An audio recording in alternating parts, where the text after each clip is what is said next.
Баршаңызға сәлем. Бүгінгі біздің тақырып present continuous. Present continuous'ты біз қай кезде қолданамыз және оның жасалу жолын бүгінгі тақырыпта айтатын боламыз.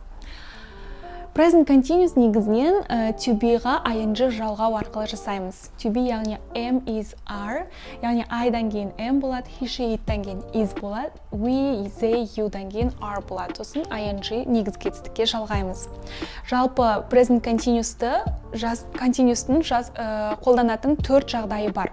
Бірінші жағдай ол жалпы тура қазір болып жатқан іс-әрекетті айтатын болсақ, тура қазір осы сәтте болып жатқан іс-әрекетті сипаттаған кезде. Мысалы, мен сабақ айтып жатырмын, мен жазу жазып отырмын, мен тыңдап отырмын, мен бара жатырмын деген сияқты тура қазіргі іс-әрекетті айтамыз. Мысалы, she is reading the message from her mother right now. Яғни тура қазір, тура осы сәтте ол мамасынан келген хабарламаны оқып отыр. Яғни ол іс-әрекет тура қазір болып жатыр. Яғни бұл жерлерде негізінен now, right now, at the moment деген сияқты көмекші осы сөздерді қолданамыз. Келесі жағдай ол жалпылама іс-әрекетті айтатын болсақ, жалпы болып жатқан іс-әрекет. Ол мысалы қалай? Мысалы, сіз бір керемет кітап бастадыңыз, оқып бастадыңыз, соны оқып жүрсіз, әлі бітірген жоқсыз.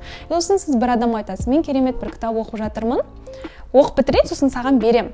Тура осы кезде біз осы кітапты оқып жатқаныңызды айту үшін біз present continuous'ты қолданамыз. Мысалы, I'm reading an interesting book at the moment. Сіз тура осы сөйлеп жатқан кезде оқып жатпасаңыз да, сіз жалпы оқып жатырсыз. Жалпы болып жатқан іс-әрекетті сипаттағанда present continuous'ты қолданамыз. Үшінші жағдай ол бізде сіз шағымдансаңыз, яғни бір нәрсеге шағым айтсаңыз, осы кезде present continuous'ты қолданасыз. Мысалы, why are you always interrupting people? Яғни сен неге әрқашанда адамдардың сөзін бөліп тастай бересің? Яғни сіз шағым айтып жатырсыз, осы кезде present continuous тоже қолданылады. Келесі төртінші жағдай біз жалпы болашақта болатын іс-әрекетті, яғни болашақта болады, 100% болады, сіз оны өзгертпейсіз, алдын ала келісіп қойдыңыз, точно сондай жағдай болатын болса, сіз present continuous'ты қолданасыз. Мысалы, I'm staying at home. Мен үйде қалайын деп жатырмын. Яғни сіз үйде қаласыз, шешіліп қойды алдын ала, 100% сіз үйде қаласыз. Осы кезде present continuous қолданылады.